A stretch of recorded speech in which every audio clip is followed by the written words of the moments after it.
ఫలింపచేయమని, వింటున్న ప్రతి వారికి వినుబుద్ధిని గ్రహించగలిగిన ఆత్మ దయచేయమని యేసయ్య నామములో ప్రార్థించి అడిగి వేడుకొంచున్నాము తండ్రి, ఆమేన్.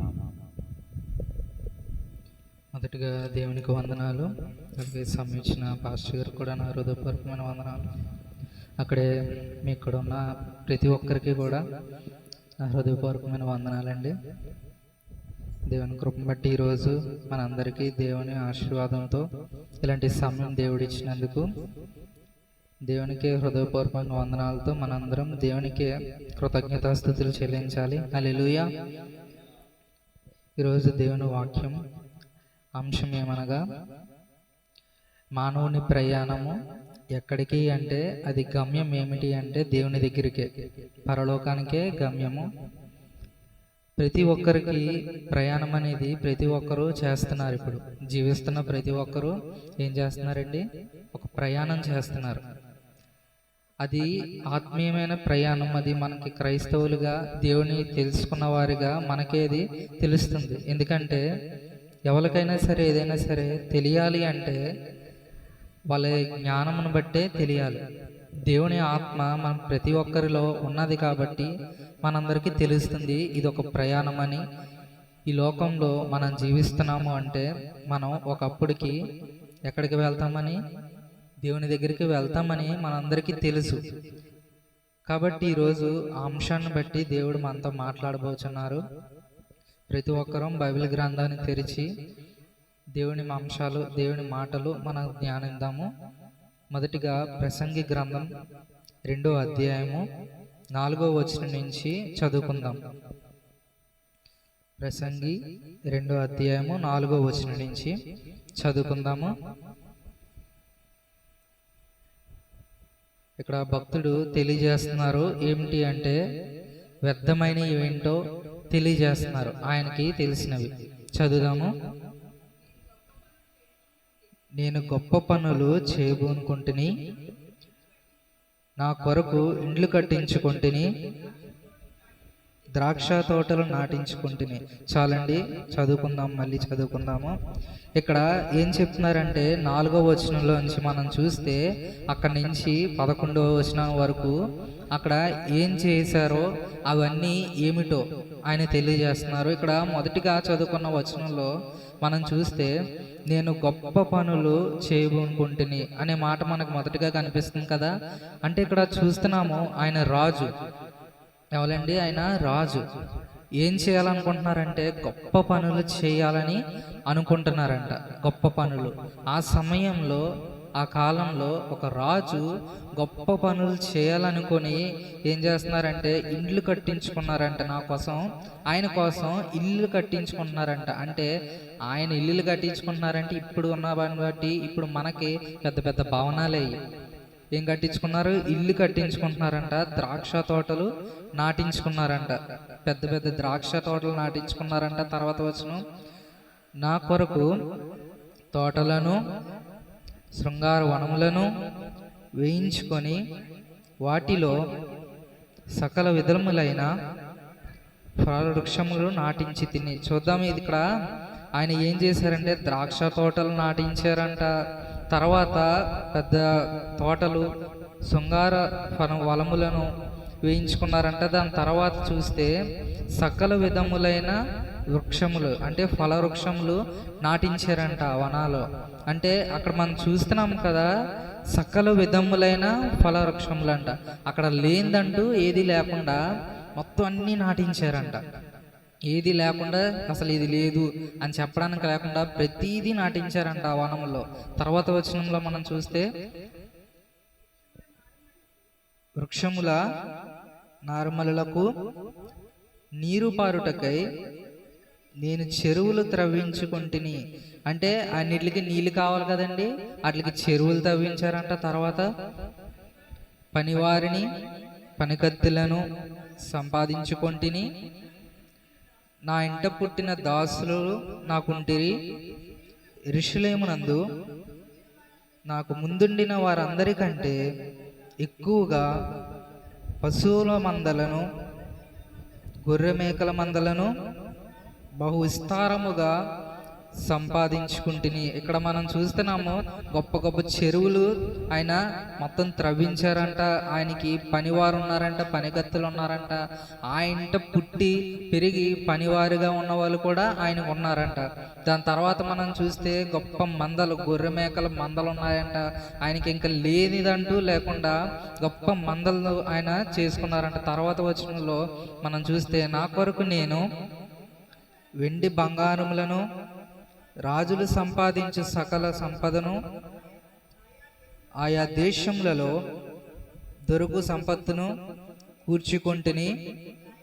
నేను గాయకులను, గాయకురాండ్రులను, మనుషులు ఇచ్చయించు సంపదను సంపాదించుకొంటిని. బహుమంది ఉపపత్తులను ఉంచుకొంటిని. ఇక్కడ మనం చూస్తున్నాము వెండి బంగారములకు కూడా ఆయనకి కొదువు లేకుండా అవి కూడా సంపాదించుకున్నారంట. రాజుల దగ్గర నుంచి ఎంతో మందిని ఆయన తెచ్చుకున్నారు. రాజుల దగ్గర నుంచి ఇది లేదు అనేది ఏమీ లేకుండా అన్ని తెచ్చుకున్నారు. తర్వాత వచనంలో మనం చూస్తే, నాకు ముందు యెరూషలేమునందున్న వారందరికంటేను నేను గనుడనై అభివృద్ధి పొంది తిని, నా జ్ఞానం నన్ను విడిచిపోలేదు. నా కన్నులు ఆశించిన వాటిలో దేనిని అవి చూడకుండా నీ అభ్యంతరము చేయలేదు. మరియు నా హృదయము నా పనులన్నిటిని బట్టి సంతోషింపగా, సంతోషకరమని ఏదియు అనుభవించకుండా నేను నా హృదయమును నిర్బంధింపలేదు. ఇదే నా పనులన్నిటి వలన దొరికిన భాగము.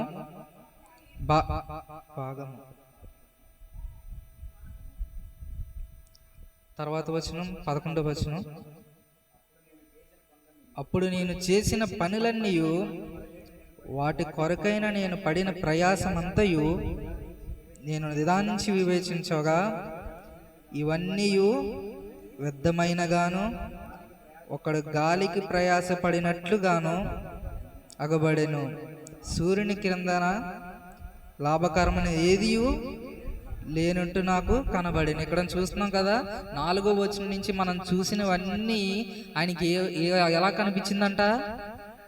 ఒకడు గాలి కోసం ప్రయాసపడినట్లుగా ఇదంతా వ్యర్థముగా ఆయనకి కనిపించిందంట. ఇక్కడ మనం చూస్తున్నాము ఆయనకి ఏది కొదువు లేదంట. ఆయనకి ఏది కొదువు లేదంట.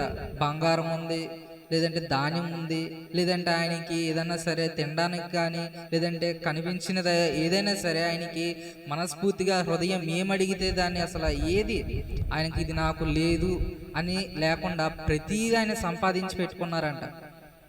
ప్రతిదీ అంత సంపాదించినా సరే ఇదంతా సరే వ్యర్థముగానే ఆయనకి చివరి వచనంలో మనం చూస్తున్నాం కదా, ఇవన్నీ వ్యర్థమైనవిగాను ఒకడు గాలికి ప్రయాసపడినట్లుగాను అగుబడిను. అంటే ఇది ఎంత వ్యర్థమైనది అని అతనికి అనిపించిందంట. అంటే మనం చూస్తున్నాము, ఇప్పుడు మనకి ఏదన్నా సరే ఒకటి లేదు అంటే మనకి ఏమి అనిపిస్తుంది అంటే అది ఉంటే బాగుండు అని అనిపిస్తుంది. ఇప్పుడు నేను ఒక బంగారం అనేది నాకు లేదు అంటే బంగారం ఉంటే బాగున్ను అని అనిపిస్తుంది. ఒక బండి నాకు లేదంటే బండి ఉంటే బాగున్ను, లేదంటే నాకు ఏదైనా సరే ఒకటి లేదంటే ఆ వస్తువు నాదైతే నాకు ఒకటి వస్తువు ఉంటే బాగుండని నాకు అనిపిస్తుంది. కానీ ఇక్కడ మనం చూస్తున్నాం కదా, ఏది లేదు అన్నది లేకుండా అన్నీ ఉన్నా సరే ఆయనకి ఏమనిపిస్తుందంట? ఇదంతా వ్యర్థం అనిపిస్తుందంట. ఎందుకు అసలు ఈ లోకంలో అన్నీ సంపాదించుకున్నా సరే ఆయనకి ఎందుకు వ్యర్థం అనిపిస్తుంది అంటే ఆయనకి జ్ఞానం అనేది ఉన్నది. ఇక్కడ మనం చదువుకున్న వచనాల్లో ఒక దగ్గర ఉంటది, నా జ్ఞానము నాతోనే ఉన్నది అన్న వచనంలో ఇక్కడ మనం చూస్తున్న ఆ మాట అనేది ఇక్కడ ఉంటది. ఆయనకి జ్ఞానం అనేది ఆయన విడిచిపోలేదంట. అంటే ఆయనకి జ్ఞానం ఉంది. అసలు ఆ జ్ఞానము ఎందుకు ఉపయోగపడ్డదంటే ఇవన్నీ వ్యర్థము, ఏది ముఖ్యమైనది, ఏది పనికొచ్చేది అంటే ఇక్కడ ఈ లోకాన్ని విడిచిపెట్టిన తర్వాత ఏముంటుందో అది ముఖ్యమని ఆయన గ్రహించారు. కాబట్టి ఇదంతా వ్యర్థమని చెప్పగలిగారు. ఈరోజు మనం కూడా ఏదంటే దేవునికి మనం ఏదైనా సరే చేయాలి అనుకున్నప్పుడు మనం ఏమనుకోవాలంటే ఈ లోకంలో ఉన్నవన్నీ గుర్తు తెచ్చుకుంటే చాలు. ఈ లోకంలో ఒక ధనవంతుడు ఉండొచ్చు, లేదంటే ఆయనకి ఏది కొద్దు లేకుండా ఇక్కడలాగే అన్నీ ఉండొచ్చు, కానీ ఆయన ఎంత తినగలడు? ఎంతే తినగలడు. ఎంత ఉన్నా సరే ఆయన ఎంత తినగలడు, ఎంతే తినగలడు. రోజుకి ఎంత తాగగలడు, మంచినీళ్ళు ఎంత తాగగలడు అంటే రోజుకి మహా అయితే కొంతే తాగగలడు.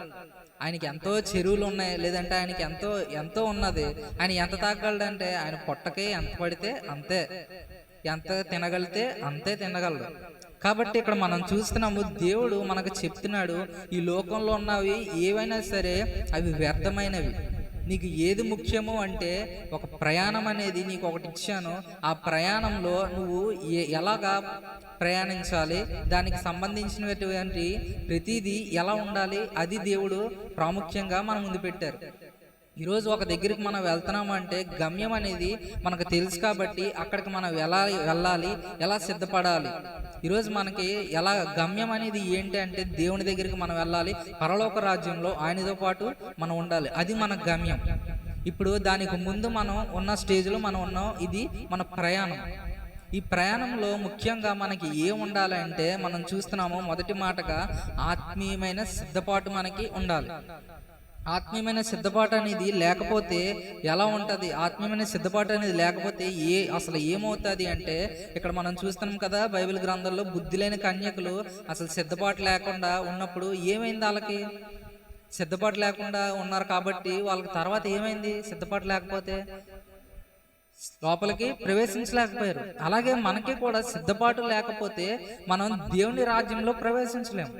ఆత్మీయమైన సిద్ధపాటు మనకు ఉండాలి. ఏ సమయంలో అయినా సరే దేవుడు ఇప్పుడే మనల్ని పిలిస్తే ఇప్పుడే ఆయన దగ్గరికి మనం వెళ్ళేవారుగా ఉండాలి. అది ఆత్మీయమైన సిద్ధపాటు ప్రతి క్షణం ఉండాలి. ఈరోజు నేనే ఒక దగ్గరికి వెళ్తున్నాను అంటే అక్కడికి వెళ్తున్నప్పుడు అక్కడికి మాత్రమే వెళ్ళడానికి సిద్ధపడాలి. ఈరోజు ఉదాహరణకి ఇప్పుడు భీమవరం ఉన్నది, భీమవరం వెళ్ళాలి అనుకుంటున్నాను. భీమవరంలో ఎక్కడికి వెళ్ళాలంటే భీమవరంలో ఒక మందిరానికి వెళ్ళాలని నేను అనుకున్నాను. ఒక మందిరానికి వెళ్ళాలి అని అనుకున్నాను. అక్కడికి వెళ్ళాలంటే నాకు 1 గంట సమయం పడుతుంది అనుకుందాం. ఎప్పుడు వెళ్ళలేదు, ఉదాహరణకే చెప్తున్నాను. 1 గంట సమయం పడుతుంది. ఈ గంట సమయం దాటింది అంటే ఆ మందిరంలోకి నన్ను ఎలా చేయరు.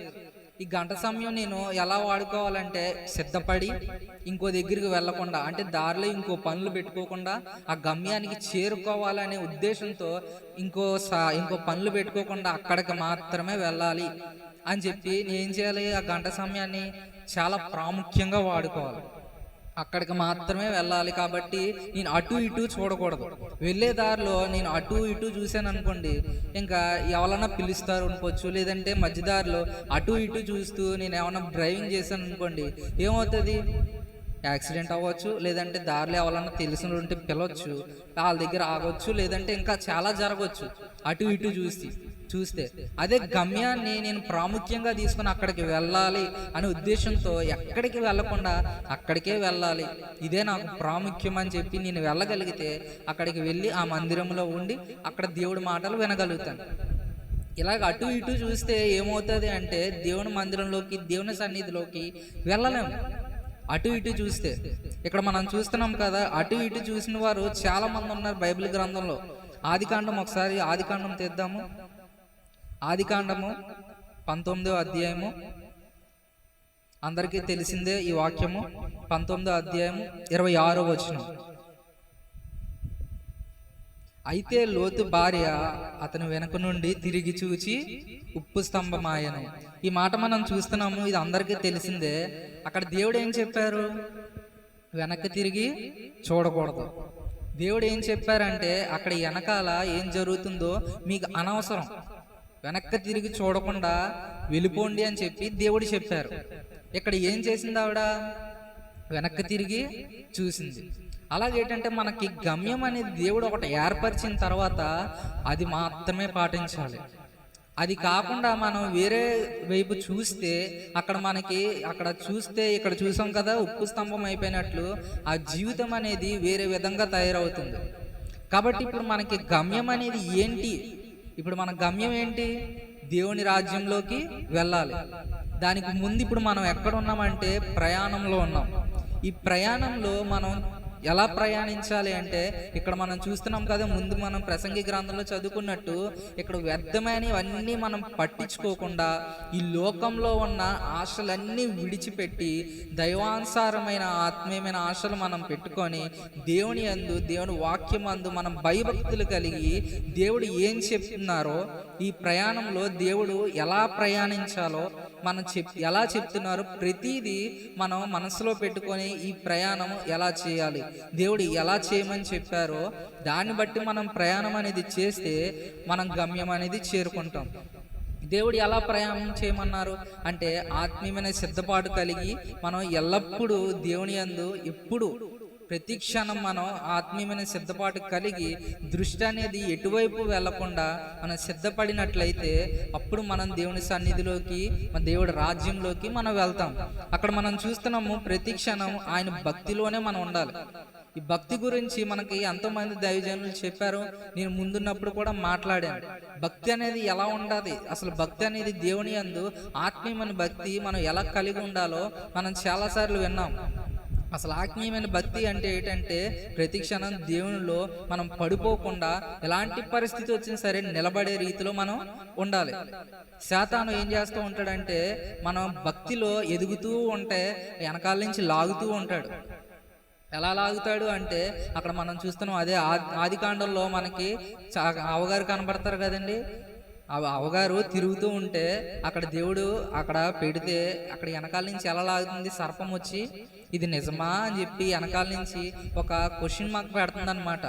దేవుడు ఎలా చెప్పాడా అలా చెప్పాడా అని చెప్పి వెనకాల నుంచి ఏం చేస్తుందంటే ఏమీ తెలియనట్టు, లేదంటే అవగారికి ఏమీ తెలియనట్టు ఎలా చెప్తుందంటే క్వశ్చన్ మార్క్స్ పెట్టి ఇంకా మొత్తానికి ఏదోలా మోసం చేసి ఏం చేసింది, మొత్తానికి వెనక్కి లాగేసింది. వెనక్కి లాగేసినప్పుడు అక్కడ అవ్వగారు మోసపోయారు, ఆదాము గారు మోసపోయారు.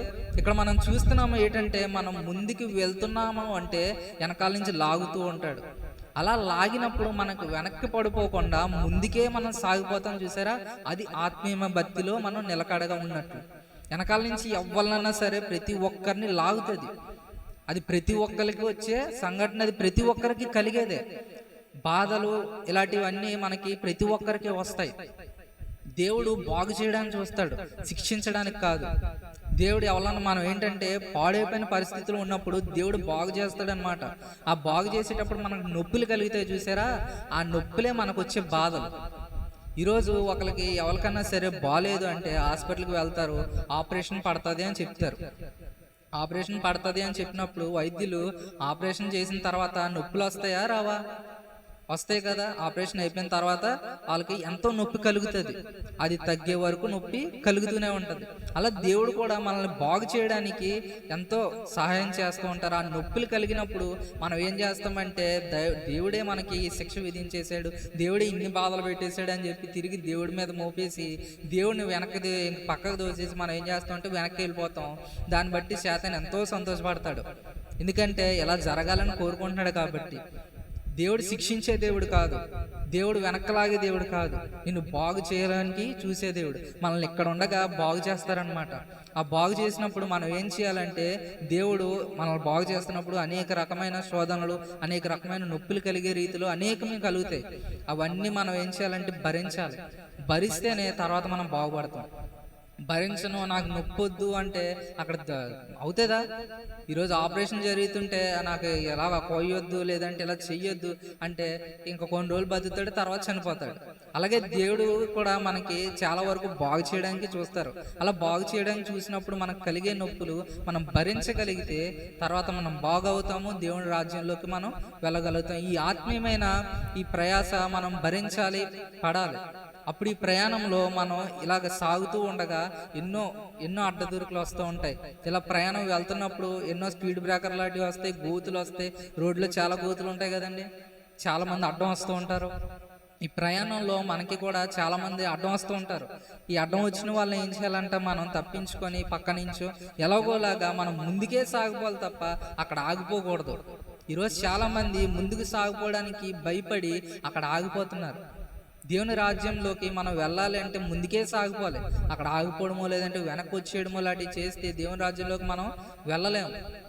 దేవుని రాజ్యంలోకి కాకుండా మనం వేరే రాజ్యంలోకి మనం వెళ్తే అక్కడ ఎంతో బాధ, నరకం. దేవుని రాజ్యం లేదంటే నరకం. ఆ నరకంలోకి మనం వెళ్ళినప్పుడు ఏం జరుగుతుంది అంటే అక్కడ ఏదో సుఖంగా ఉంటుందనో, లేదంటే దెయ్యాల్లాగా మనం తిరిగి ఇక్కడికి వచ్చి ఏదో అందరినీ భయపెట్టడం ఇలాంటివి ఏం కాదు. ఈరోజు చాలామంది ఏమనుకుంటారంటే దేవుని రాజ్యంలోకి వెళ్లకుండా ఉండిపోయిన వారు దెయ్యాలై మన చుట్టూరే తిరుగుతారు అని చాలా రకాలుగా అనుకుంటారు. ఈ మధ్య నేను ఒకరిని అడిగాను, దెయ్యాలంటే అసలు ఏంటి అని అడిగాను. అడిగితే దెయ్యాలంటే ఎవరో కాదు, శాతానికి వాళ్ళ ఆత్మను అప్పగించేసుకునేవారు, లేదంటే ఇలాగ చనిపోయిన తర్వాత కోరికలు ఉండిపోతాయి కదా, ఇలాగ కింద ఉండిపోతారా, కోరికలు తీర్చుకొని వెళ్తారా అని చెప్పేసి కొంతమంది నాతో అన్నారు, ఒక వ్యక్తి. అంటే అప్పుడు చెప్పానన్నమాట, ఇలాగ దెయ్యాల్లాగా ఉండిపోయి ఇలా ఉండిపోవడం ఇలాంటివి ఏమి ఉండదు. చనిపోయిన తర్వాత రెండే మార్గాలు, ఆ రెండు మార్గాలు తప్ప ఇంకో మార్గం ఉండదు. చనిపోయిన తర్వాత ఇక్కడ దెయ్యాల్లాగా ఉండిపోయేలాగా ఉంటే ప్రతి ఒక్కరు చనిపోయిన తర్వాత చనిపోయి అందరిని ఏడిపించాలనుకుంటారు, లేదంటే చనిపోయిన తర్వాత ఇంక శిక్షలు ఉండవు ఏముండవు అని చెప్పి అందరూ సంతోషపడతారు కదా. అదంతా ఏం కాదు. మన చుట్టూరు ఎవరు ఉంటారు అంటే శాతాన్ దూతలు ఉంటారు. ఈరోజు నా చుట్టూరు శాతాన్ దూతలు ఉంటాడు. నేను ఏం పని చేస్తున్నానో ప్రతిదీ తెలుసాడు, ప్రతిదీ తెలుసు. నా పక్కనే ఉండి ఏం చేస్తూ ఉంటాడంటే నేను ఏం చేయాలో ఏటో ప్రతిదీ నిర్ణయించడానికి చూస్తాడనమాట. ఇలా మంచి మార్గంలోకి వెళ్తున్నాను అనుకోండి, ఆ మార్గంలోకి వెళ్ళకూడదు అని పక్క నుంచి చెప్తూ ఉంటాడు. చెడు మార్గం నా ముందు పెడుతూ ఉంటాడు. ఈ చెడు మార్గం ఎంతో బాగుంటుంది, ఎంతో విశాలంగా ఉంటుంది, ఈ మార్గంలో నువ్వు వెళ్ళేవంటే చాలా అందంగా ఉంటుంది, చాలా బాగుంటుంది అని పక్క నుంచి ఏం చేస్తూ ఉంటాడంటే నాకు ఎన్నో ఐడియాలు పుట్టిస్తూ ఉంటాడు అనమాట. ప్రతిదీ తెలుసుకుంటాడు. ప్రతిదీ తెలుసుకున్న తర్వాత నేను చనిపోయిన తర్వాత అన్నీ తెలుసు కదా, చనిపోయిన తర్వాత దెయ్యాల రూపంలో ఈరోజు చాలామంది అనుకుంటారు కదా, చనిపోయిన తర్వాత ఈ దెయ్యం అయ్యాడు, ఎలా నిర్ణయించాలంటే ఇలాగా ఎవరికి తెలియని విషయాలు అడిగితే నేను ఈ పని చేసేవాడిని, లేదంటే నాకు ఎవరికి తెలియని విషయాలు చెప్తూ ఉంటారు కదా, నిజం ఈడే అని చెప్పేసి అనుకుంటారు. ఎవరు అంటే పక్క నుంచి అన్నీ తెలుసు కదా, ఆ దూతకి అన్నీ తెలుసు కాబట్టి ఈడిగా నటిస్తాడనమాట. నటించడం వల్ల ఈ దెయ్యం అయిపోయాడు అని చెప్పి అనుకుంటారు అంతే. దెయ్యాలు ఎలాంటి ఏం కాదు. చాలా మంది దెయ్యాలను చూసి భయపడిపోతూ ఉంటారు, చుట్టూరునే ఉంటారు, ఎక్కడికో వెళ్ళి లేదంటే ఇక్కడ ఉంటారు అక్కడ ఉంటారు, ఏం కాదు.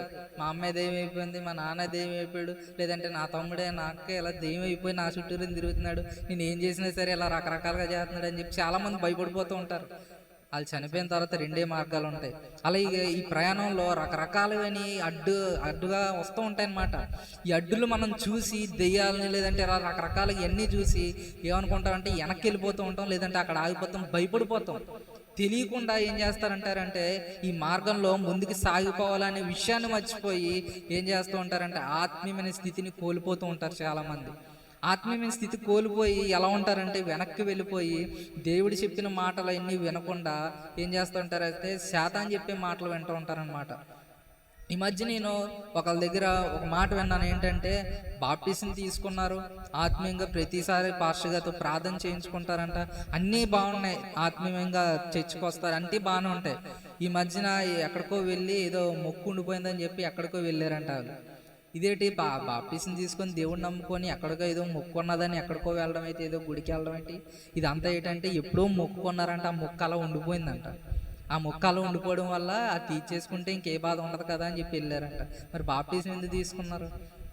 ఇలా ఏంటంటే చాలామంది బాప్టిజం తీసుకున్నా సరే ఇలా రకరకాలుగా నమ్ముతూ ఉంటారు, అన్నీ ఇంకా వదలరు. వాళ్ళు ఏంటంటే చాలా వరకు చాలా లోకంలో ఉన్న ప్రతిదానికి భయపడుతూ ఉంటారు. వాళ్ళు ముందుకు సాగలేరు, ఈ ప్రయాణం అనేది వాళ్ళు చేయలేరు. చేయకుండా ఏం చేస్తూ ఉంటారు, అక్కడ ఆగిపోతారు. కాబట్టి దేవుని మార్గంలో ఉండేవారు చాలా తక్కువ మందిగా ఉంటారు. దేవుని మార్గంలో ఈ ప్రయాణంలో చాలా తక్కువ మంది ఉండి ప్రయాణం చేస్తూ ఉంటారు. ఈ ప్రయాణం చేస్తున్న ప్రతి ఒక్కరికి చాలా ఇబ్బందులు కలుగుతాయి. ఈ ఇబ్బందులన్నీ తట్టుకొని అప్పుడు అక్కడికి వెళ్ళగలిగితే అప్పుడు దేవుని రాజ్యంలోకి మనం వెళ్తాం. బుద్ధి కలిగిన కన్యకలు తెలుగేసే ఉన్నారు, వాళ్ళు మెలకుగా ఉన్నారు. మెలకుగుండి ప్రార్థన చేస్తూ దేవుడు ఎప్పుడు వస్తారా అని చెప్పి వాళ్ళు వేచి చూస్తున్నప్పుడు వచ్చారు, వెంటనే వెళ్ళిపోయారు. వీళ్ళు పడుకున్నారు, లేదంటే తెలిగేసి లేరు, మెలకుగా లేరు కాబట్టి నూనె లేదు వాళ్ళ దగ్గర. వాళ్ళు ఏం చేశారంటే బుద్ధి లేని కన్యకలుగా అలా మిగిలిపోయారు. ఈరోజు మనం బుద్ధి కలిగిన కన్యకల వలె ఉండాలి. దేవుడు ఏ క్షణంలో పిలిచినా సరే ఆయన రాజ్యంలోకి అడుగుపెట్టే స్థితిలో మనం వెంటనే ఆయనతో వెళ్ళేవారుగా ఉండాలి. వెళ్ళేవారుగా ఉండాలంటే ఈ ఆత్మీయమైన ప్రయాణంలో ఆత్మీయమైన స్థితి మనం కలిగి ఉండాలి, ఆత్మీయమైన బలం మనం కలిగి ఉండాలి. ఈ ప్రయాణంలో ఎలాంటి పరిస్థితి వచ్చినా సరే ఎదుర్కొనేవారుగా ఉండాలి. ఈ ఆత్మీయమైన ప్రయాణం ఎవరికి తెలుసు, ఎవరికి ప్రాముఖ్యం, ఎవరికి బాగా పనిచేస్తుంది అంటే దేవుని రాజ్యంలో దేవుని తెలిసిన వారికే. ఇది ఒక ప్రయాణం అని తెలిసిన వారికే, జ్ఞానం కలిగిన వారికే తెలుసు. ఇక్కడ మనం చూసాం కదా, లోకంలో ఉన్న ప్రతిదీ అని సంపాదించారు, కానీ ఇదంతా వ్యర్థముగా తీసిపారేశారు. ఇదంతా వ్యర్థము, ఇదంతా ఏమి లేదు. సూర్యుని కింద ఉన్న ప్రతిదీ వ్యర్థము, అంతా పాతదే, అంతా మళ్ళీ మళ్ళీ వచ్చేదే తప్ప అంత పాతదే, కొత్తది అనేది ఏమీ లేదు.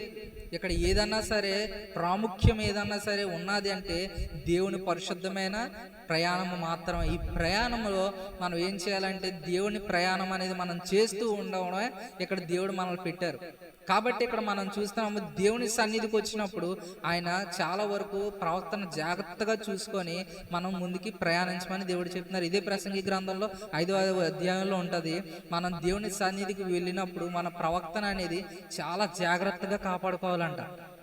ఆయన సన్నిధిలోకి వచ్చినప్పుడు మనం ఏం చేస్తున్నాము, ఎలా ఉన్నాము, ఎలా మాట్లాడుతున్నాము అంటే ఇక్కడికి వచ్చినప్పుడు మాత్రమే కాదు, మనం బయటికి వెళ్ళినప్పుడు కూడా, మనం ఇంటి దగ్గర ఉన్నప్పుడు కూడా, మన స్నేహితులతో ఉన్నప్పుడు కూడా, మన బంధుమిత్రులతో ఉన్నప్పుడు కూడా మన ప్రవర్తన ఎలా ఉండాలి అంటే ఆయన మార్గంలో మనం ప్రవేశించి ఆయన మార్గంలో ఆయన ప్రయాణం అనేది మనం అక్కడ దేవుని ప్రయాణంలో ఉన్నాము అని ప్రతి ఒక్కరికి తెలిసే విధంగా ఉండాలి. మనం ప్రవర్తించే ప్రవర్తన బట్టి వీళ్ళు ప్రయాణం చేస్తున్నారు దేవుని యొద్దకే. ఆయన ఒక గురి పెట్టుకున్నారు, వీళ్ళందరూ ఒక గురిని బట్టి దేవుని యొద్ద పిల్లల వలె వీళ్ళు ఉన్నారు అని మనం ప్రతి ఒక్కరికి తెలియజేసే వారిగా ఉండాలి. అలా ఉంటేనే మనం ఏం చేస్తామంటే ఏ క్షణంలో దేవుడు పిలిచినా సరే ఆయన యొద్దకు మనం వెళ్ళగలుగుతాం. ఈ క్షణమే దేవుడు పిలిస్తే ఈ క్షణమే వెళ్ళేవారుగా మనం ఉండాలి, ఏ క్షణంలోనైనా సరే. అలాగ మనం ఎప్పుడు ఉండాలి, ఎప్పుడు ఉండగలుగుతాము అంటే ఈ లోకంలో ఉన్న ప్రతి ఆశ మనం విడిచిపెట్టి దేవుని యందు, దేవుని సన్నిధిలో దేవుడు ఎలా ప్రయాణం చేయాలి, ఎలా మనం సాగిపోవాలి, ఎలా దేవుని రాజ్యాన్ని మనం గెలుచుకోవాలి అని ప్రతిదీ ఇక్కడ బైబిల్ గ్రంథంలో దేవుడు మనకు తెలియజేస్తున్నారు. కాబట్టి బైబిల్ గ్రంథంలో ఉన్న ప్రతిదీ, దేవుడు చెప్పిన ప్రతిదీ మనం ఏం చేయాలంటే మనం ధ్యానించి దాన్ని బట్టి మనం నడుచుకుంటే అప్పుడు దేవుడి రాజ్యంలోకి మనకు ఒక చోటు అనేది కలుగుతుంది. ఆయన రాజ్యంలో మనకంటూ ఒక స్థానం ఉంటుంది. కాబట్టి ఈరోజు దేవుడు తెలియజేస్తున్నారు, మానవులు చేసే ప్రయాణము ఈ లోకంలో ఉన్నంతసేపు, ఈ లోకాన్ని విడిచిపెట్టిన తర్వాత గమ్యం అనేది కనిపిస్తుంది. ఆ గమ్యం అనేది మనం చేరుకోవాలి అంటే, ఆ గమ్యం అనేది మనం అక్కడికి ప్రవేశించాలి అంటే ఈ ప్రయాణమే మనకి ఏం చేస్తుంది అంటే ఈ ప్రయాణమే డిసైడ్ చేస్తుంది అన్నమాట. కాబట్టి ఈరోజు మనం ఎలా ప్రయాణించాలి, ఈ జీవితంలో మనం ఎలా నడుచుకోవాలి, ఈ జీవితంలో మనం ఎలాగ దేవుని రాజ్యంలోకి చేరాలంటే మనం ఎలా ప్రవర్తించాలి, దేవుని సన్నిధిలో ఉన్నప్పుడు ఎలా ప్రవర్తిస్తామో, ఎంత నెమ్మదిగా ఉంటామో, ఎలా మాట్లాడతామో, అలాగే లోకంలోకి వెళ్ళినప్పుడు కూడా అలాగే ఉండాలి. ఇక్కడ ఉన్నప్పుడు చాలామంది ఇక్కడ చాలా వరకు చెప్తూ ఉంటారు కదా, సన్నిధిలో ఉన్నప్పుడు కుందేలు పిల్లలంట, బయటికి వెళ్తే పంది పిల్లలంట. అంటే ఇక్కడ ఉన్నప్పుడు చాలా నీట్గా ఉంటారంట, కానీ బయటికి వెళ్తే బురదలో దొరిలేస్తారంట. ఇక్కడ ఉన్నప్పుడు చాలా మంచిగా మాట్లాడతారంట, బయటికి వెళ్తే అస్సలు మంచి మాట అనేది రాదు. ఇక్కడ ఉన్నప్పుడు చాలా అందంగా తయారై నీట్గా వస్తారంట, ఇంటి దగ్గర ఉన్నప్పుడు మాత్రం అసలు వాళ్ళని చూడలేమన్నంత స్థితిలో ఉంటారంట. అంటే నేను ఆత్మీయమైన స్థితిలో చెప్తున్నాను, అంటే శారీరకమైన స్థితిలో కాదు, ఆత్మీయమైన స్థితి చెప్తున్నాను. అంటే వాళ్ళ మాటలు, వాళ్ళ చేష్టలు ఇక్కడ ఉన్నప్పుడు బాగానే ఉంటారు, కానీ బయటికి వెళ్తే ఎలా పడితే అలా ఉంటారు. ఇక్కడ ఉన్నప్పుడు మంచి మాటలు మాత్రమే చెప్తారు, బయటికి వెళ్తే మాత్రం మంచి మాట అనేది నోటంట రాదు. అంటే ఇక్కడ మనం చూస్తున్నాము, మనం సన్నిధికి వెళ్ళినప్పుడు మాత్రమే కాదు, ఎలాంటి పరిస్థితిలో ఉన్నా సరే మనం మంచి పలికే విధిగా ఉండాలి. దేవుని మాట మాత్రమే మన నోట ఉండాలి. దేవుని సన్నిధిలో ఇక్కడ దేవుడి మాటలు చాలా ఉన్నాయి. ఈ మాటలు మనం ప్రతిదీ మనం ధ్యానించగలిగితే దేవుడు ఎలా ప్రయాణించమంటున్నాడో మనకు తెలుస్తుంది. దానిని బట్టి మనం ప్రయాణం అనేది ముందుకు సాగిపోదాం. కొద్ది మాటల్లో దేవుడు దీవించుగాక. దేవునికి స్తోత్రం. హల్లెలూయా.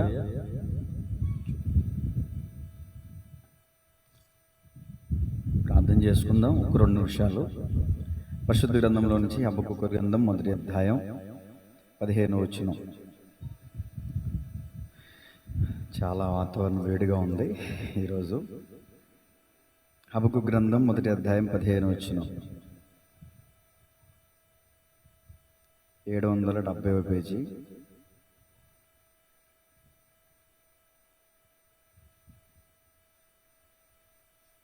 తీశారా? హబక్కూకు గ్రంథం మొదటి అధ్యాయం 15 వచనం. వాడు గాలం వేసి మానవులందరినీ గుచ్చి లాగి ఉన్నాడు, ఉరులు ఒక్కి చిక్కించుకొనుచున్నాడు. వాడు తన వలలో వారిని కూర్చుకుని సంతోషపడి గంతులు వేచున్నాడు. చాలండి. ఎవరండి వీడు? నా చిన్నతనంలో మరి శ్యామ్జీ వేదాలు గారు రాశారేమో తెలియదు, కానీ ఈ పాట ఎక్కువగా పాడేవారు. ఓ మనసా న మనసా, ఓ మనసా న మనసా, ఓ మనసా న మనసా, ఓ మనసా న మనసా, ఎరిగి ఎరిగి శోధనలో పడి కృంగియున్నావా,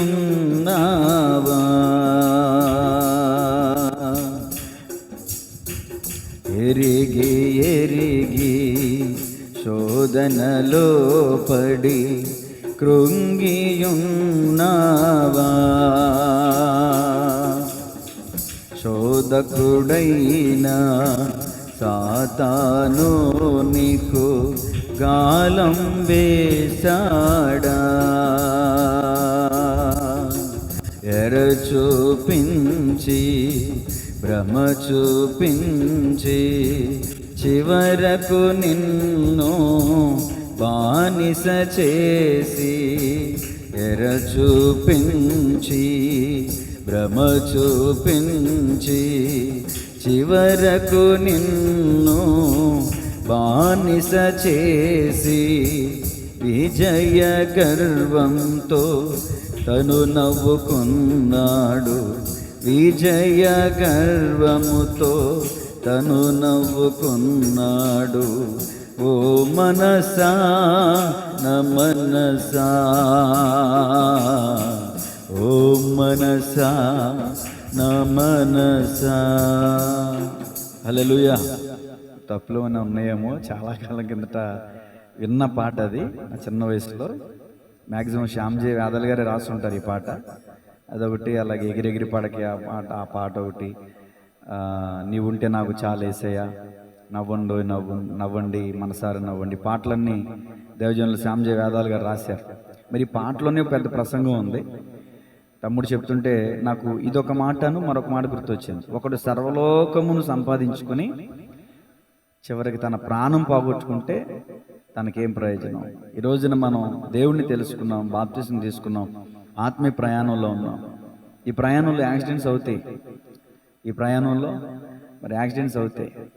ఐగుప్తుని విడిచి పాలుతేన్లు ప్రవహించే దేశానికి ప్రయాణం అవుతున్నటువంటి ఇజ్రాయేలీలకి మార్గంలో ఎర్ర సముద్రం అడ్డొచ్చింది, యోర్దాను అడ్డొచ్చింది, మారా చేదైన నీళ్ళు అనుభవం ఎదురైంది, శత్రువులు ఎదురొచ్చారు, మీద పడ్డారు, చంపేశారు.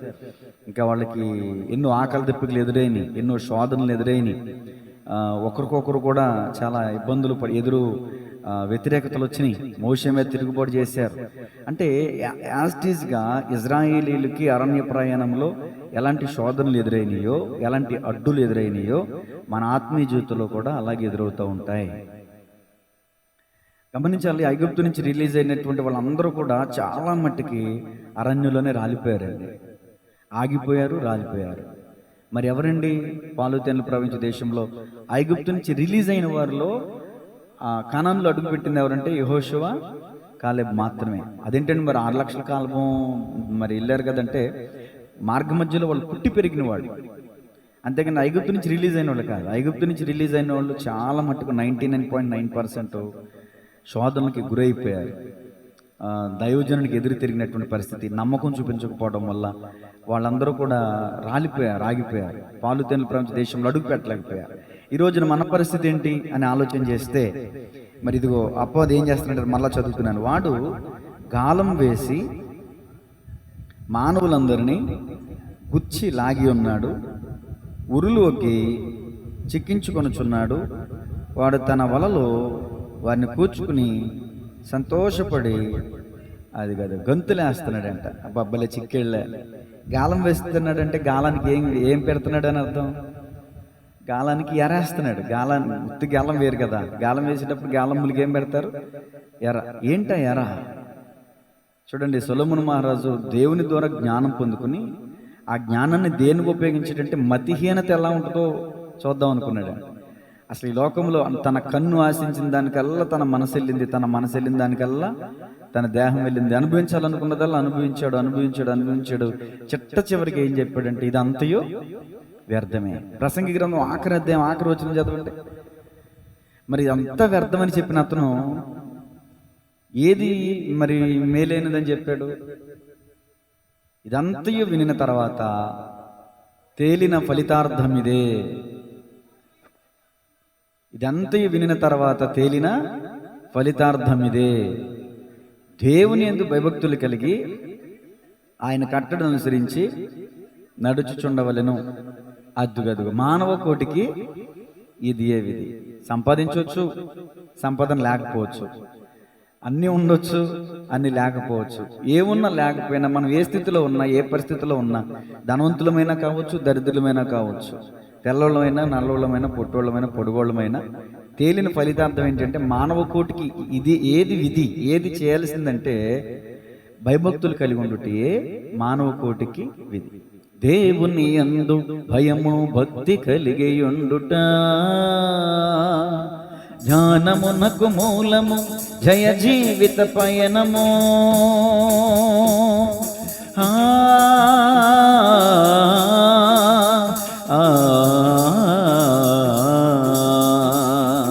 దేవుని యందు భయము భక్తి కలిగి ఉండుట జ్ఞానమునకు మూలము, జయ జీవిత పయనము. పరిశుద్ధత కలిగి నీవు జీవించిన చాలు, పరిశుద్ధత కలిగి నీవు జీవించిన చాలును. పరమ పదము చేర నీవు పిలువబడుట మేలు, పరమ పదము చేర నీవు పిలువబడుట మేలు. మూడు నళ్ళ ముచ్చటని ఎరుగక ముందు చూపు కొంతైనా లేనే లేక, మూడు నళ్ళ ముచ్చటని ఎరుగక ముందు చూపు కొంతైనా లేనే లేక, అంతా వ్యర్థమని అర్థం కాక, అంతా వ్యర్థమని అర్థం కాక, సంతలోన వెదుకులాటలెందుకే నీటి మీద బుడగా, సంతలోన వెదుకులాటలెందుకే నీటి మీద బుడగా. మూడు నళ్ళ ముచ్చటని ఎరుగక ముందు చూపుకొంతైనా లేనే లేక. సంతలో ఏముంటాయండి? ఎన్నో ఉంటాయి సంతలో. సంతలో వెతుకులాటంట. అలాగే వెతుకులాడాడు సొలొమోను మహారాజు గారు. వెతికి వెతికి వెతికి వెతికి చితికి వేసారిపోయి చివరకరకు మాట చెప్పాడు, ఒకడు గాలికి ప్రయాసపడినట్టే ప్రయాస తప్ప ఇదంతా అర్థమే. కోట్లు సంపాదించినవాడు వెళ్ళిపోతాడు, కూడు కదిలినవాడు వెళ్ళిపోతాడు. అసలు అద్భుతమైన మాట ఏంటంటేనండి, నేను సభలో చెప్పాను కదా, పాపి చిరాయువు. కొంతమంది జీవితాల్లో పాపులు దీర్ఘకాలం జీవిస్తారు, సుఖించరు, ఖచ్చితంగా సుఖించరు. వాళ్ళ పాపాన్ని బట్టి ఈ శరీరంతో ఎన్ని పాపాలైతే విత్తారో దానికి ప్రతిఫలం ఈ శరీరంలో కోసుకునే వెళ్ళిపోతారు. డాక్టర్లు కూడా చేతులు ఎత్తేయచ్చు, కానీ ఈ శరీరంతో విత్తింది శరీరంతో కోసుకునేదాకా ఈ ఊపిరి అనేది బయటికి వెళ్ళదు. ఆ విషయం అందుకనే పాపి చిరాయు అన్నారు. ఇది కూడా వాస్తవమే. ఇంకొక మాట ఏంటంటే, దేవుని యందు భయభక్తులు కలిగి ఉండుట దీర్ఘాయువునకు కాదు. ఎవరైతే భయభక్తులు కలిగి ఉంటారో, పవిత్రత కలిగి, యథార్థత కలిగి, పరిశుద్ధత కలిగి, వాళ్ళు దీర్ఘాయువు, సుఖము, శాంతిని, నెమ్మదిని, సమాధానాన్ని కలిగి జీవిస్తారు. తర్వాత మరలా సొలొమోను గారు చెప్పారు, 8వ అధ్యాయం నేను వినిపించాను కదా, చదివినిపించాను. నీతిమంతులకు కొందరికి జరిగినట్టు భక్తిహీనులకు జరుగుతుంది, భక్తిహీనులలో కొందరికి జరిగినట్టు నీతిమంతులకు జరుగుతుంది. అంటే దీని అర్థం ఏంటంటే, అక్కడ నేను టైం లేక సరిగ్గా ఎక్స్ప్లెయిన్ చేయలేకపోయాను. అంటే నీతిమంతులలో కొందరికి జరిగినట్టు అంటే నీతిమంతుడు చనిపోయినప్పుడు పరిశుద్ధ గ్రంథంలో రాజుల వర్తమానాలు ఎన్నో చెప్పాను. రాజులు పరిశుద్ధత కలిగి యథార్థంగా ఉండి చనిపోయినప్పుడు వాళ్ళకి సుగంధ ద్రవ్యాలు పూసి కొన్ని దినాలు అంగలార్చి కొన్ని నెలలు అంగలార్చి వాళ్ళని సరైన రీతిలో సమాధి చేశారు నీతిమంతులైన. కొంతమంది పాపం చేసిన వాళ్ళని రాజుల సమాధిలోకి తీసుకెళ్ళాల, ఎక్కడో బహిర్భూములు బయట పడేశారు. అది చాలా భయంకరం అన్నమాట. కొంతమంది ఏంటంటే దుర్మార్గులకు కూడా రాజుల్ని సమాధి చేసినట్టు చేశారు. నీతిమంతుల్ని సరైన రీతిలో సమాధి చేయబడకుండా కొన్ని సందర్భాల్లో వదిలేశారు. అది రాజు కంట పడిందంట. నీతిమంతులకు జరిగినట్టు కొంతమందికి భక్తిహీనులకు జరిగింది. భక్తిహీనులు పడవలసిన వాళ్ళు కదా, వాళ్ళని తీసుకెళ్లి ఘనంగా సమాధి చేస్తున్నారంట కొన్ని చోట్ల. ఇది కూడా వ్యర్థమే కదా. ఈ నీతిమంతులకు జరిగినట్టు వీళ్ళకి జరగటం ఏంటి, వీళ్ళకి జరిగినట్టు ఇది కూడా వ్యర్థమే అని అన్నాడు. అందుకనే ఇప్పుడు జ్ఞానం కలిగిన వాడు ఈ లోకంలో చాలా ఉన్నతమైన స్థితిలో ఉంటాడు. ఈ విషయం కూడా చెప్పాడు. తదుపరి వచనాల్లో ఈ 2వ పారాగ్రాఫ్లోకి వస్తే, జ్ఞానము గలవాడి చావు ఒకలాగా ఉంటుంది అంటే, బుద్ధిహీనుడి చావు ఇంకేంటి, ఇంకా జ్ఞానము కలిగిన వాడు తన జ్ఞానం వల్ల ఏం పొందుకున్నాడు, 80 ఏళ్ళు బతకగలడా, తన జ్ఞానం వల్ల తన మరణం నుంచి తప్పించుకోగలడా? జ్ఞానము గలవాడు తప్పించుకోలేడు, మూర్ఖుడు కూడా తప్పించుకోలేడు. కాబట్టి గమనించాలి దేవుని ప్రియ సహోదరి సహోదరులారా, తమ్ముడు చెప్పినట్లుగా పేతురు అన్నాడు, ఎవరిని మిరుగుదునా అని గర్జించి సింహంలాగా మన చుట్టూనే కొంతమంది నిజమే దెయ్యాలు ఎక్కడున్నాయని కొన్ని మిషన్లు రీసెర్చ్ ఇలా పట్టుకుని ఇలా వెళ్తూ ఉంటారు. అరే దెయ్యం ఇక్కడ ఉందరా, ఇక్కడ సిగ్నల్ వచ్చిందిరా, అసలు ఆ లేనోడే ఆ లేని స్థలం ఎక్కడ? తమ్ముడు చెప్పినట్టు మన చుట్టూనే తిరుగుతున్నాడని సాతాను, అపవాదైన సాతాను మన చుట్టూనే తిరుగుతున్నాడని పేతురు భక్తుడు అంత స్పష్టంగా రాశాడు. ఇంకా మీటర్లు ఎందుకు మనకి, చెక్కింగ్లు ఎందుకు, దెయ్యాలు ఎక్కడ ఉన్నాయని? మన చుట్టూనే ఉన్నాయి, మన చుట్టూనే ఉన్నాయి. కానీ ఇంకా అద్భుతమైన విషయం ఏంటంటే, వాళ్ళకంటే ముందు స్థానంలో భయభక్తులు కలిగిన వారి చుట్టూ ఎవరికి ఉంటారంట? ఆయన దూతలు కావలి ఉంటారంట. ఫర్ ఎగ్జాంపుల్, ఎలీషా పనివాడు పెందలగడ లేచాడు, శత్రు సైన్యం చూసి ఏం చేశాడు? భయపడిపోయాడు.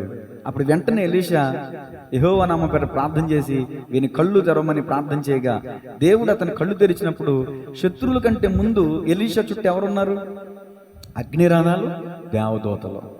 నేను చెప్పేది ఏంటంటే, ఈరోజు యాస్టీజ్గా ఆ పనివాని మాదిరి మనం చూస్తే మన చుట్టూ దెయ్యాలు కనబడతాయి, మన చుట్టూ అపవిత్రాత్మలు దెయ్యపు క్రియలే కనబడతాయి. కానీ దేవుని అభిషేకం పొందుకుని ఆత్మీయ సిద్ధపాటు కలిగి, సిద్ధ మనసు కలిగి, పరిశుద్ధత కలిగి, దేవుని యందు భయభక్తులు కలిగి మనం ఉన్నప్పుడు మన చుట్టూ దేవదూతలు ఉంటారు. కాబట్టి వాళ్ళ వల్ల మనకి ఎలాంటి అపాయం రానేరు. ఏ అపాయముని గుడారముకు సమీపించదు, నీ పాదములకు రాయి తగలదు. ఎప్పుడు ఆ వాగ్దానం ఎవరికి? 91 కీర్తన మొదటి వచనం ప్రకారం మహోన్నతిని చోటను నివసించే వారికి ఆ వాగ్దానాలన్నీ, అందరికీ కాదు. అందరూ చదివేసుకుని అమ్మయ్య ఈ వాగ్దానం చదివేసుకుని నేను వెళ్ళిపోతాను అనుకుంటారు. కానీ పై వచనం ప్రకారం ఎవరైతే జీవిస్తారో వాళ్ళకే ఆ వాగ్దానాలు స్వతంత్రించబడతాయి. కాబట్టి ఈ ప్రయాణంలో ఎలాంటి యాక్సిడెంట్లు కాకుండా, మరి సాతాను ఎర్రలేస్తూ ఉంటాడు, లాగుతూ ఉంటాడు. ఈ మాట చెప్పి ముగించేస్తాను. సంఖ్యాకాండం 25వ అధ్యాయంలో ఇప్పుడు ఇజ్రాయేలీలు ప్రయాణం అవుతున్నారు కదండి. బిలాము ఎన్నిసార్లు శపించినా దేవుడు ఆ శాపాన్ని ఆశీర్వాదంగా మార్చేశాడు. ఇక బిలాముకి ఏమో డబ్బు కావాలి, రాజుకేమో సలహా కావాలి. అయ్యా నా వల్ల కాదు, నేను ఎన్నిసార్లు శపించినా దీవెనిగా మార్చబడుతుంది కదా, నువ్వు ఒక పని చేయి. ఇజ్రాయేలీల దేవుడైన యెహోవా దేన్నైనా ఓర్చుకుంటాడు కానీ వ్యభిచారాన్ని ఓర్చుకోడు. కాబట్టి వాళ్ళు వ్యభిచారం చేస్తే మనం శపించక్కర్లా, శాపం దానంతటదే వచ్చి పడిపోతాయి అని సంఖ్యాకాండం 25వ అధ్యాయంలో మనకి ద్వితీయోపదేశ ఖండంలో ఎక్కడో అర్థమవుద్ది. పేయోతు కుమారుడైన బిలాము నేర్పిన బోధ, ఇది ప్రకటన గ్రంథంలో రాశారు. బాలాకునికి నేర్పిన బిలాము బోధ. అక్కడ మనకు పర్టికులర్గా అర్థం కాదు ఏం నేర్పించాడంటే, ఇదిగో నువ్వు ఒక తిరణాలు ఏర్పరిచి అక్కడ బలులు అర్పించు, కొంతమంది అమ్మాయిల్ని వాళ్ళ ముందుకు పంపించు, నాట్యములు చేయించు, వాళ్ళ దగ్గరికి వాళ్ళని ఆకర్షించేలా చేపించు ఆ అమ్మాయిల్ని అని చెప్పి 2 తప్పులు చేస్తాడు. 1, వాటికి బలిచ్చిన వాటిని తినేలాగా ప్రేరేపిస్తాడు. 2, ఆ అమ్మాయిలతో వ్యభిచారం చేసేలా. అక్కడ తెగులు వచ్చి ఎంతమంది చచ్చిపోయారంటే కొన్ని ఇంచుమించు 18,000 23,000 మంది చచ్చిపోయారు అక్కడ. మరి వీళ్ళందరూ పాలు తేనెలు ప్రవహించు దేశం చూడకుండానే చనిపోయారు కదండి. అంటే ఈ రోజున దీన్ని మన జీవితాలకి పోల్చుకుంటే పరమకానబడినటువంటి పరలోకానికి వెళ్లకుండా అపవాది మనకి ఎరలేస్తాడు, స్త్రీ ఎరేస్తాడు, తిండి ఎరేస్తాడు, డబ్బు ఎరేస్తాడు. ఏమంటే మధ్యలో అలాంటి ఎర్రకి పడిపోయాడు మన సొలొమోను మహారాజు గారు. అనేక మందిని వివాహం చేసుకుని 1000 మందిని, 700 మంది భార్యలను, 300 మంది ఉపపత్నులను ఉంచుకుని, ఏమండి తన చిట్ట చివరికి రాజుల మొదటి గ్రంథం 11 అధ్యాయాలు చూస్తే ఆ ఉపపత్నులు రాణులైనటువంటి వాళ్ళంటండి సొలొమోను మనసునంట విగ్రహాలతో తిప్పేశారంట. చూసారండి ఎంత స్పీడ్గా తిప్పేశారంటే అంత స్పీడ్గా తిప్పేస్తారు. అందుకే నేను స్త్రీ ఉరులు వంటిది అన్నాడు, అనుభవపూర్వకంగా రాశాడు. తర్వాత వాళ్ళు ఎంత డేంజరో, వాళ్ళు ఎంత ఎఫెక్టో ఆ ప్రసంగి 7:26లో స్త్రీ ఉరులు వంటిది, బంధకముల వంటిది అని మాట రాశాడంటే ఎన్ని కష్ట నష్టాలు అనిపించాడో, ఎన్ని పాటలు పడ్డాడో మహారాజు గారు. ఆ పేరుకి మహారాజు గారే కానీ ఎక్కడే నష్ట కష్టాలు అనిపించుంటాడు పాపం. దేవునికి స్తోత్రం కలుగునుగా. కాబట్టి ఈ రోజున ఆత్మీయ ప్రయాణంలో ఉన్నటువంటి మనం అలాంటి కుడేడములు తొలగిపోకుండా వెనుదిరిగి చూచిన లోతు భార్య వల్ల మనం ఉప్పుస్తంభం కాకుండా, ఏమండి అరణ్యములు అనేక మంది దేవుని ఆజ్ఞలకి వ్యతిరేకంగా పాటించి వాళ్ళు రాలిపోయారు, పెట్టల్లాగా రాలిపోయారు. భూమి నెరవిడిచి మిరిగేసింది కొంతమందిని. అలా మనం అయిపోకుండా మనం దేవుని రాకడ వరకు నమ్మకస్తులుగా ఉంటూ ఆయన రాకడలో ఆయన ఎదుర్కొనేటటువంటి విశ్వాస పరిశుద్ధతలు నిలకడగా ఉండాలని ఈ మాటలు తెలియజేస్తూ ముగిస్తున్నాను. ఈ నా దేవుని మాటలు మనందరూ హృదయాలు నీతి కట్టి ఫలించునుగాక. ఆమె ప్రార్థన చేసుకుందాం. ఎవరైనా ఒకరు ప్రేరేపించబడిన వారు 5-10 నిమిషాలు మనకి టైం ఉంది కనుక ఆఫ్ చేసాను. ప్రార్థన చేసుకుందాం. మరి యూట్యూబ్ ద్వారా వీక్షిస్తున్న వారిని కూడా దేవుడు దీవించునుగాక.